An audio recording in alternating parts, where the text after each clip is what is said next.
छत्तीसगढ़ के भ्रष्टाचारी, 15 साल तक छत्तीसगढ़ का शोषण करने वाले अभी जेल की सलाखों के पीछे नहीं है।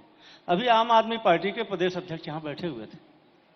आपने आम आदमी पार्टी के उप मुख्यमंत्री के जेल में होने के संबंध में सवाल भी उनसे किया था।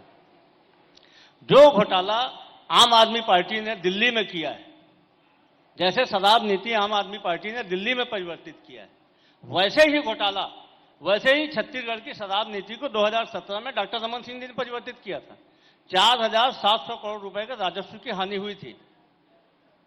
प्रधानमंत्री जी इतना ज्यादा ईमानदारी का दंभ भरते हैं तो क्यों कार्रवाई नहीं करते? छत्तीसगढ़ में 36,000 करोड़ रुपए का नान घोटाला हुआ था। मैडम सीएम ऐश्वर्या रेसिडेंसी वाली मैडम, सीएम सर, तमाम नामों का उल्लेख था। तो कार्रवाई करने के लिए मोदी जी थोड़ी ना आएंगे, आप करिए ना कार्रवाई। आप हैं तो सुन तो लीजिए। मोदी जी के भाषण की बात कर रहे थे, आप जवाब लेने का धैर्य रखिए। मोदी जी बोले कि दिल्ली में बैठे हुए हैं। छत्तीसगढ़ के मुख्यमंत्री ने 3 पत्र लिखा है, ईडी को भी, माननीय मोदी जी को भी, कि छत्तीसगढ़ के शराब घोटाला की, छत्तीसगढ़ के नान घोटाला की, छत्तीसगढ़ के चिटफंड घोटाला की, इसकी ईडी से जांच करवा लो। क्यों नहीं करवा रहे हैं मोदी जी? हमने कार्रवाई करने के लिए कोशिश किया था। देश के इतिहास में ऐसा पहली बार हुआ होगा कि नेता प्रतिपक्ष उस समय के माननीय धर्मलाल कौशिक जी एसआईटी जो बनाई थी राज्य सरकार ने, उसके खिलाफ स्टे लेके आए हाईकोर्ट से कि राज्य सरकार बदलापुर कर रही है, बदले की कार्रवाई कर रही है। यदि एक प्रदेश का मुख्यमंत्री किसी घोटाले के बारे में जांच के लिए बार बार पत्र लिख रहा है तो साहस क्यों नहीं दिखाते मोदी जी? जवाब उनसे लूंगा, लेकिन ये बताइए कि राज्य में आपके पास भी तो कुछ अधिकार हैं, आपने क्या किया कार्रवाई के नाम पर? हमने एसआईटी का बनाया। हाँ, नान घोटाला की जांच के लिए हमने एसआईटी बनाया। ये जाके हाईकोर्ट से स्टे लेके आए कि बदलापुर हो रहा है। हमने बोला कि भैया इसमें चिटफंड घोटाले में सीधे मनी लॉन्ड्रिंग हुई है। छत्तीसगढ़ की जनता का पैसा तत्कालीन हुक्मरानों के सहयोग से लूटा गया। पैसा लेके लोग भाग गए।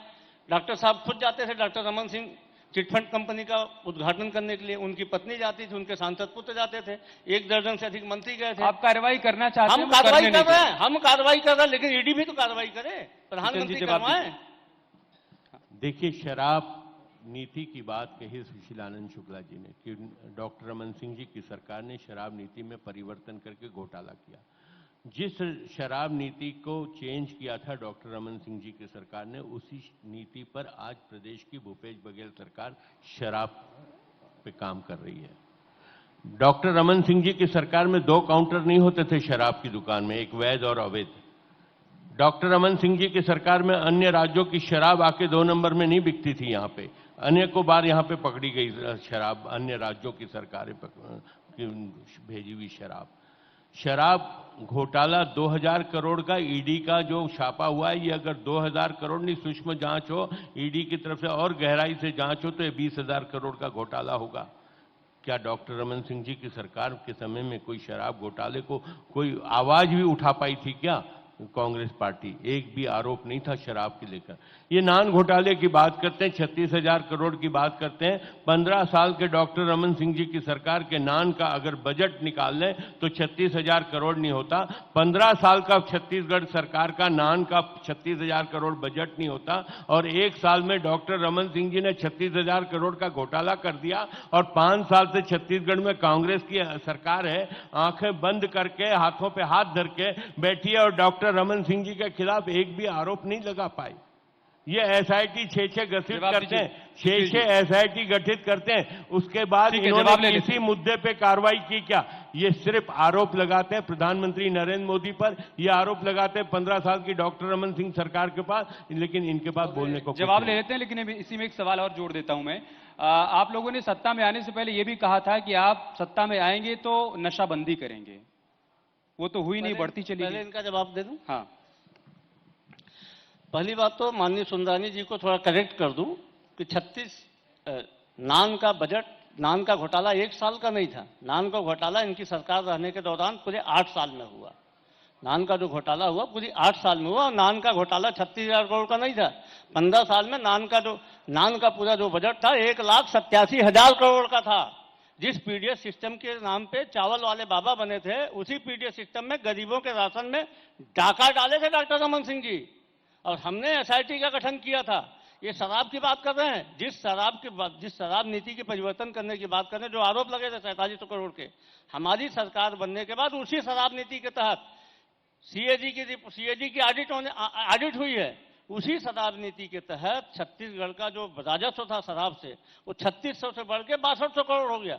वही उतनी ही शराब दुकानें, बल्कि हमने 100 शराब दुकानें कम की हैं।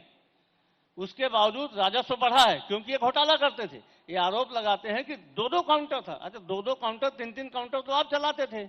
आप छत्तीसगढ़ में शराब का घोटाला, सिर्फ 3 डिस्लर, पूरे छत्तीसगढ़ में शराब की सप्लाई कौन करेगा? 3 डिस्लर करेंगे। आज उन्हीं डिस्लरों को ईडी आज अपना गवाह बना के रखी। छत्तीसगढ़ को जनता अब नारा देता है कि भारतीय जनता पार्टी के 2 जमाई, ईडी और सीबीआई। जवाब दीजिए इस पर। देखिए, ईडी और सीबीआई की जांच जितनी भी बात कर लें, इनकम टैक्स की जितनी भी बात कर लें, लेकिन आज आरोप हैं। अगर इनके यहाँ रेड हुआ है तो कार्रवाई हुई है, इनके यहाँ जब्त हुआ है, इनके अधिकारी जेल में हैं, इनके नेता जेल में, इनके खिलाफ कार्रवाई हुई है। निश्चित रूप से आरोप अगर लगा है तो आरोप निराधार नहीं है। आपके कांग्रेस पार्टी से जुड़े हुए लोग, मैं किसी का नाम नहीं लेता, कांग्रेस पार्टी से जुड़े हुए लोग, कांग्रेस पार्टी के जुड़े हुए लोग आज जेल की शिकंजों में हैं। कांग्रेस पार्टी से जुड़े हुए लोग आज भी जेल में हैं। कांग्रेस के अधिकारी, कांग्रेस सरकार के अधिकारी आज जेल की शिकंजों में हैं। आज कुछ लोग बेल पे हैं। निश्चित रूप से कम है। कांग्रेस का कौन सा नेता जेल? मैं व्यक्तिगत मैं माफी नहीं, मैंने मेरा आरोप निराधार बिल्कुल है। अरे मैं बोल दूं कि कल आप जमानत में अपने आरोप पे आप मेरे खिलाफ कार्रवाई करिए। अगर मैं झूठ बोल रहा हूँ, आप कार्रवाई करिए। मैं अदालत को झूठ बोल रहे हैं। आपके आरोप है, कांग्रेस के लोगों पे आरोप है, आपके विधायकों पे रेड हुआ, आपके विधायकों पे रेड हुआ। तो भैया आप मेरे पे कार्रवाई करिए। मैं गलत नहीं बोल रहा हूँ। मैं अपने शब्दों में कायम हूँ कि कांग्रेस के लोग भ्रष्टाचार में लिप्त हैं। भ्रष्टाचार के लोगों के खिलाफ ऐसे तो किसी का आरोप साबित नहीं हो पाएगा। एक सेकंड। देखिए, आप ये कह रहे हैं कि उन्होंने झूठे आरोप लगा दिए, इसके लिए माफी मांगे।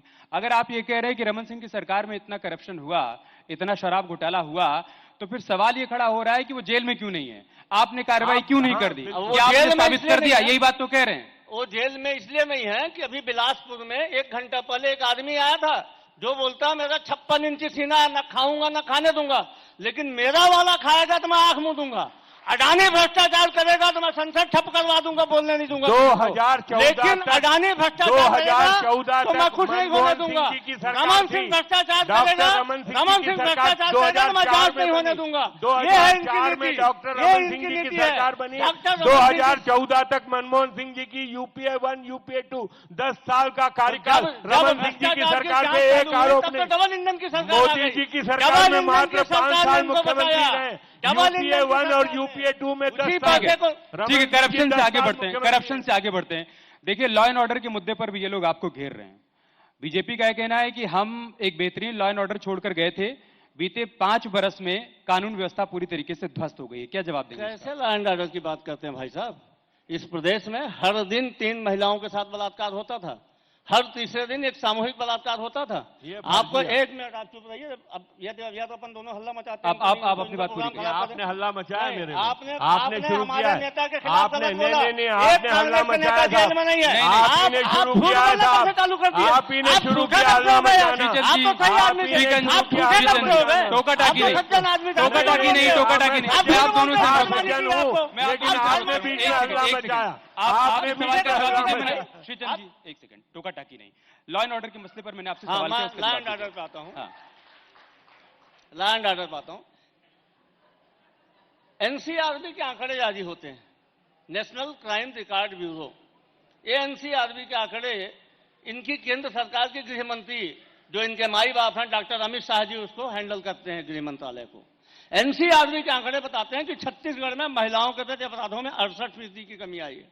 एनसीआरबी के आंकड़े बताते हैं कि छत्तीसगढ़ में हमारी सरकार बनने के बाद 3 साल के तुलनात्मक अध्ययन में 72% संगठित अपराधों में कमी आई है। इनके खुद गृह राज्य मंत्री संसद के राज्यसभा में बयान देते हैं कि छत्तीसगढ़ में नक्सलवाद में 80% की कमी आई है। इनके गृह मंत्री श्री अमित शाह बस्तर में आके बोलते हैं कि छत्तीसगढ़ में नक्सलवाद पैकअप की ओर है। ये लॉ एंड ऑर्डर की स्थिति है छत्तीसगढ़ में। अब छत्तीसगढ़ में झलियामारी जैसे घटनाएं नहीं होती कि 6 से 14 साल की मासूम बच्चियों के साथ दुराचार हो जाए और एफआईआर न हो, विपक्ष को रायपुर से लेकर कांकेर तक पदयात्रा निकालनी पड़े। अब छत्तीसगढ़ में वो स्थिति नहीं बनती है कि महिला कांस्टेबल के साथ दुराचार हो जाए, 7 दिन तक वो घूमती रहे, उसके साथ में एफआईआर न हो उसके लिए। अब छत्तीसगढ़ में वो स्थिति नहीं बनती है कि एक कद्दावर नेता के क्षेत्र में सूदखोर के गुर्गे कर्जदार की बीवी के साथ सरेआम बलात्कार करें। अब एक मिनट भाई साहब, खत्म कर रहा हूं। अब छत्तीसगढ़ में वो स्थिति नहीं बनती है कि अपराध हो जाए, अपराधियों के खिलाफ कार्रवाई न हो। रायगढ़ में डकैती हुई, 24 घंटे के अंदर पूरा पैसा बरामद हुआ। इसी राजधानी रायपुर में आधा दर्जन डकैतियां हुई थी, एक भी अपराधी नहीं पकड़े गए थे। अपराधियों को उनका संरक्षण था। ये हमारा सीधा सीधा आरोप है कि अपराधियों को उनका संरक्षण था। ये माफिया राज चलाते थे, सरकार नहीं चलाती। सीधे शब्दों में क्यों नहीं कहते कि अब राम राज्य है छत्तीसगढ़ में? ऐसी है क्या? बेहतरीन स्थिति आई है, हम नहीं बोलते, आंकड़े बोलते हैं। कहां से राम राज्य की बात करते हैं? सरेआम चाकूबाजी की घटना, नशाखोरी का व्यापार इतना ज्यादा बढ़ गया कि ब्राउन शुगर तक यहां पे बिकने लगा है। लगातार नशाखोरी के खिलाफ कार्रवाइयां हो रही, लगातार चाकूबाजी की घटनाएं। एक बहन राखी बांधने भाई के पास आती है, उसके साथ 9 लोग सामूहिक बलात्कार करते हैं। और माफ करिएगा बलात्कारी भारतीय जनता पार्टी के मंडल, फिर आप बीच में बोल रहे हैं, अरे आज तो सज्जन आप भारतीय जनता पार्टी के मंडल उपाध्यक्ष का बोल रहे थे तो वो चुप सुन रहे थे। सारे के सारे बलात्कारी इनसे क्यों जुड़े हैं? आपको प्यार से सुन रहा हूं। यदि पहलवानों के साथ बलात्कार करने वाला कौन होगा? इनका सुशील जी, ऐसे नहीं हो पाएगा ना। देखिए, आप बोल रहे थे तो वो सुन रहे थे, अब वो बोल रहे हैं, आप सुनिए तो सही। अरे इनके आप हमेशा बीच में बोल रहे हो। मैं अब आपके बीच में ही बोलूंगा भैया, मैं भी आपके बीच में बोलूंगा। देखो, आपने मेरे को 2 बार मैं देखो बहुत आपका सम्मान करता हूँ, बहुत आपका सम्मान करता हूँ। बिल्कुल मैं मुझे जवाब देने दीजिए, मुझे आप जवाब देने दीजिए। नहीं, आपने 2 बार बोला, मैं 2 बार बोलूंगा। ठीक है, आप जवाब बोलते रहो, आप बोलते रहो। देखिए, बिल्कुल कानून व्यवस्था की बहुत अच्छी है कानून व्यवस्था। सुशील जी, इतनी बदतर कानून व्यवस्था, चाकूमारी की घटनाएं, लूट की घटनाएं, मोबाइल लूट, चैन लूट, महिलाओं को लूटने, बलात्कार की घटनाएं। एनसीआर का कोई भी आंकड़ा बता दे, फर्जी आंकड़े की बात सारे ये बात करते हैं। गृह मंत्री ढूंढे नहीं मिलते, पता नहीं है छत्तीसगढ़ की जनता को गृह मंत्री कौन है, छत्तीसगढ़ की जनता नहीं जानती। विवादों से थोड़ा आगे बढ़ते हुए टिकटों की बात कर लेते हैं। 75 का लक्ष्य वो लोग लेकर चल रहे हैं, आपका क्या लक्ष्य है वो भी बता दीजिए। और दूसरी बात, क्या मध्य प्रदेश में जैसा हुआ, केंद्र से कई मंत्री भेजे गए, कई सांसद भेजे गए, वही दूसरी लिस्ट में यहां भी होने जा रहा है क्या? देखिए, निश्चित रूप से हम इस बार छत्तीसगढ़ में सरकार बनाने जा रहे हैं और 2/3 बहुमत से बनाएंगे। चाहे कांग्रेस 75 पार की बात करे, कांग्रेस सम्मानजनक स्थिति में नहीं रहेगी छत्तीसगढ़ में। इन्होंने 36 वादे करके छत्तीसगढ़ की जनता को जिस प्रकार से बेवकूफ बनाने का काम किया, जनता की जेब में डागा डालने का काम किया, जनता के गरीब गाड़ी कमाई का पैसा उत्तर प्रदेश असम जैसे राज्यों के चुनाव में खर्च किया। आज राष्ट्रीय कांग्रेस पार्टी का अगर छत्तीसगढ़ से ये सारा चलता है, छत्तीसगढ़ से चलता है, छत्तीसगढ़ की गाड़ी कमाई, छत्तीसगढ़ में अगर उत्तर प्रदेश में फिर आप बीच में बोल रहे हो, फिर आप बीच में बोल रहे हो, मैं नहीं बोलने दूंगा आपको। मेरी आवाज आपसे ऊंची आवाज है, मैं नहीं बोलने दूंगा। उत्तर प्रदेश का किसान अगर मृत्यु होती है तो 50 लाख का मुआवजा, छत्तीसगढ़ का मजदूर का अगर मृत्यु होता है आपका केंद्रीय मंत्री दबा के मार रहा है, मुआवजा में आपको पीड़ा हो रही है। ये छत्तीसगढ़ का गरीब से बच्चे को दबा के मार रहा है। छत्तीसगढ़ के लोगों को 4 लाख रुपए मुआवजा, उत्तर प्रदेश के किसान को 50 लाख मुआवजा जाके उत्तर प्रदेश में देते हैं, प्रियंका अम्मा को खुश करने के लिए, सोनिया अम्मा को खुश करने के लिए। यही चल रहा है कांग्रेस शासन में। छत्तीसगढ़ को लूटा जा रहा है साहब। छत्तीसगढ़ की बात करके, छत्तीसगढ़ियावाद की बात करके छत्तीसगढ़ का शोषण किया जा रहा है। आप देखिए क्या घोटाला नहीं हुआ, लूट रहे हैं, क्या घोटाला नहीं हुआ। जवाब आप देखिए, रेत का घोटाला यहाँ, कोयले का घोटाला यहाँ, गौठान का 1300 करोड़ रुपए का घोटाला, और मंत्री इनके कबूल करते हैं 1300 करोड़ रुपए के चावल का घोटाला। चावल घोटाला, गरीबों का चावल जो मोदी जी भेजते हैं, इनके किस मंत्री ने कबूल किया, वो नाम भी इनको बता दीजिए आप।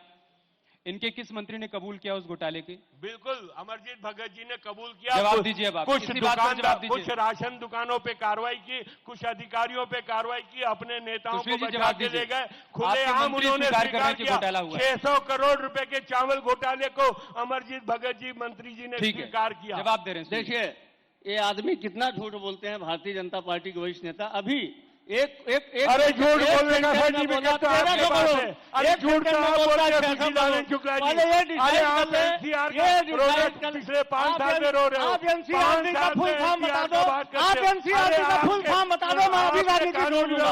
एनसीआरटी का फुल फॉर्म बता दो, मैं राजनीति छोड़ दूंगा। प्रदेश की मैं दावा करता हूँ एनसीआरटी का फुल फॉर्म बता दो, एनसीआरटी का फुल फॉर्म बता दो, मैं राजनीति छोड़ दूंगा। मैं यही बोलता हूँ राजनीति छोड़ दूंगा। एनसीआरटी का फुल फॉर्म बता दो, मैं राजनीति छोड़ दूंगा। डरते हैं, क्या बात रात को बच्चा घर में नहीं एनसीआरटी का फुल फॉर्म बता दो, मैं राजनीति छोड़ दूंगा। माँ अपने बच्चों का इंतजार करती एनसीआरटी का है। फुल फॉर्म इतनी बता दो, बुरी हालत मैं कानून राजनीति व्यवस्था छोड़ की दूंगा। है। ठीक है। भ्रष्टाचार की बुरी एक हालत सेकंड है। श्रीचंद जी, आपने उनके एक मंत्री का जिक्र किया कि मंत्री ने खुद माना कि घोटाला हुआ है, उसका वो जवाब दे रहे हैं, सुन लीजिए आप, जवाब दीजिए। भाई ये बोलते हैं पहले 1300 करोड़, फिर जब सांस लिए बोले नहीं 600 करोड़। पहले डिसाइड तो कर लो कि आरोप कितने का लगा है। 1300 इन्होंने करोड़ माना घोटाला हुआ। एक गौठान का मैं सवाल घोटाला कर रहा हूं। 1300 करोड़, मैं सवाल कर रहा हूं। 600 करोड़ रुपए का चावल घोटाला। एक मिनट, ठीक है। देखिए जिस गोठान में अभी तक 268 करोड़ रुपए की गोबर की खरीदी हुई है, उसमें 1300 करोड़ रुपए का भ्रष्टाचार बता रहे हैं। तो भ्रष्टाचार इनके दिमाग में भरा हुआ है। दरअसल 15 साल तक इन्होंने छत्तीसगढ़ को लूटा। 36,000 करोड़ का नान घोटाला, 4700 करोड़ रुपए का शराब घोटाला, 6200 करोड़ का चिटफंड घोटाला, इतना लूटा कि देश की बैंकों में रखने के लिए पैसा नहीं था। डॉक्टर रमन सिंह जी का बेटा वर्जिन आइलैंड में खाता खुलाता है, वर्जिन आइलैंड में खाता खुलाता है डॉक्टर रमन सिंह जी का बेटा। पनामा पे कानूनी व्यवस्था आपने मैं आप दोनों को रोकते हुए पहले दर्शकों को बता दूं कि डिप्टी सीएम साहब हमारे बीच आ चुके हैं। एक बार जोरदार तालियां उनके लिए हो जाएं। देखिए आज अभी आपने गोबर घोटाले का जिक्र किया, प्रधानमंत्री मोदी ने भी आज बस्तर में इस बात का जिक्र किया। उन्होंने कहा कि आपकी सरकार ने तो गोबर के नाम पर भी घोटाला कर लिया। देखिए ये देश का दुर्भाग्य है कि देश का प्रधानमंत्री जो अपने दूसरे कार्यकाल के अंतिम वर्ष के कुछ महीने बचे हैं जिसके, वो अपनी उपलब्धि में एक शब्द बोलने का साहस नहीं दिखाता है। प्रधानमंत्री में साहस होता, चुनावी राज्य है, बताते हैं कि कितने करोड़ लोगों को रोजगार दिया। 2 करोड़ के हिसाब से हमारी 18 करोड़ लोगों को रोजगार दिया है। अरे चुप मुद्रा रहो, बैंक के फालतू माध्यम से बकवास करो। 50,000 से लेकर 10 लाख रुपए कहाँ से तक दिया? का लोन देकर अरे मोदी जी 18 बोलने का साहस नहीं दिखा पा रहे 18 हैं। करोड़ लोगों को रोजगार दिया है मोदी जी ने। कहाँ पे दिया? मुद्रा बैंक के कहाँ माध्यम पे से। दिया मोदी अरे जी ने? स्वयं का रोजगार, कहाँ पे दिया? अरे स्वयं का आपको रोजगार दिया, आपको स्वयं का भ्रष्टाचार करने का रोजगार आप दिया अपना है। व्यापार आप लोग करिए। भ्रष्टाचार करो। 50,000 से अरे आप लोग तो 10 लाख बेरोजगार रुपए बैठे हो, तक जनता ने आप बेरोजगार स्वयं कर का दिया व्यापार है। करें। आपने बेरोजगारी कर दिया, आप लोग कमाएं। भ्रष्टाचार करने 18 बैठे हुए। करोड़ नौजवानों को रोजगार जनता दे रही है, जनता। अरे मोदी जब जी आप मुंह दिखाने लायक नहीं बचोगे। एक सेकंड, मोदी जी स्वयं का आखिरी के 1 मिनट 40 सेकंड हमारे पास बचे हैं। हमारे सत्र का नाम है कि किसकी बनेगी सरकार, संक्षेप में बताइए। मैं सवाल थोड़ा बदल रहा हूं कि क्यों बनेगी आपकी सरकार, संक्षेप में। पिछले 5 साल में हमारी सरकार ने जो काम किया है, हमारी सरकार की जो योजनाएं हैं, हमारी सरकार ने ऐसा कोई वर्ग नहीं है किसानों के लिए काम किया। आज देश में सबसे ज्यादा उसकी उपज की कीमत कहीं मिल रही है तो छत्तीसगढ़ में मिल रही है। आप देश की बेरोजगारी देश में सबसे कम है। आप देश की बेरोजगारी दर 8% से ऊपर है, छत्तीसगढ़ की बेरोजगारी दर 0.5% से कम है। आप देश में सबसे ज्यादा वनोपज की कीमत कहीं मिल रही है, छत्तीसगढ़ में मिल रही है। सबसे ज्यादा वनोपज कहीं खरीदा जा रहा है, छत्तीसगढ़ में खरीदा जा रहा है। आप देश में सबसे ज्यादा रोजगार कहीं मिल रहा है तो छत्तीसगढ़ में मिल रहा है। प्रधानमंत्री जी छत्तीसगढ़ आए थे, रोजगार के बारे में बात नहीं किए। 100 दिन में महंगाई कम करने की बात करनी थी, क्यों साहस नहीं दिखाया? महंगाई के बारे में बात क्यों नहीं करते? प्रधानमंत्री जी हर के खाते में 15 लाख की बात क्यों नहीं करते हैं? प्रधानमंत्री जी किसानों की आय दुगनी करने के बारे में बात क्यों नहीं करते हैं? प्रधानमंत्री जी यहाँ पे आके प्रधानमंत्री पद की गरिमा गिराते हैं। प्रधानमंत्री जी जो बोलते हैं उससे साफ साफ झूठ लगता है। ये भारतीय जनता पार्टी का चरित्र है और अब की बार भारतीय जनता पार्टी छत्तीसगढ़ में दहाई के अंक तक नहीं पहुंचेगी, तय है। ये इतने ज्यादा डरे हुए हैं कि मध्य प्रदेश में सांसदों, केंद्रीय मंत्रियों को चुनाव लड़वा रहे हैं। क्यों बनेगी आपकी सरकार, श्रीचंद जी? देखिए हमारी सरकार क्यों इनकी बनेगी? सरकार नहीं बन सकती। फिर आप बीच में बोल रहे हो, मैंने आपको बोलने दिया। आप तो यही तो आपको पता नहीं। देखिए आपने आपने बता दिया आपकी सरकार क्यों बनेगी, वो बता रहे। एक सेकंड प्लीज, मेरा आपसे अनुरोध है। आखिरी के 10 सेकंड हमारे पास है, क्यों बनेगी हमारी सरकार बनने के 3 इनके पास नेता नहीं है। 15 साल की डॉक्टर रमन सिंह की सरकार की इनके पास मुद्दे नहीं इन्होंने है। छत्तीसगढ़ मोदी जी को बताने खोखला की कर स्थिति दिया में नहीं 5 साल है। में। मोदी के पास इन्होंने मुद्दे नहीं है। विकास नहीं किया, मोदी जी यहाँ पे 36 आके किए थे, सिवाय 36 गाली के वादे बकने वो खत्म अधूरे करना रहे। होगा। और अभी यहीं पर मोदी जी खत्म की करना 9 होगा। साल की उपलब्धियां हमारे बहुत बड़ी आप दोनों पूंजी के है। अपने अपने दावे हैं कि हमारी सरकार बनेगी, लेकिन अब सरकार किसकी बनेगी तो चुनाव के बाद ही साफ होगा। बहुत शुक्रिया आप दोनों का, लेकिन अभी मंच पर आप बने रहिए। न्यूज 18 इंडिया के सीनियर एडिटर प्रतीक जी, मैं आपको आमंत्रित करूंगा यहां पर मोमेंटो देने के लिए।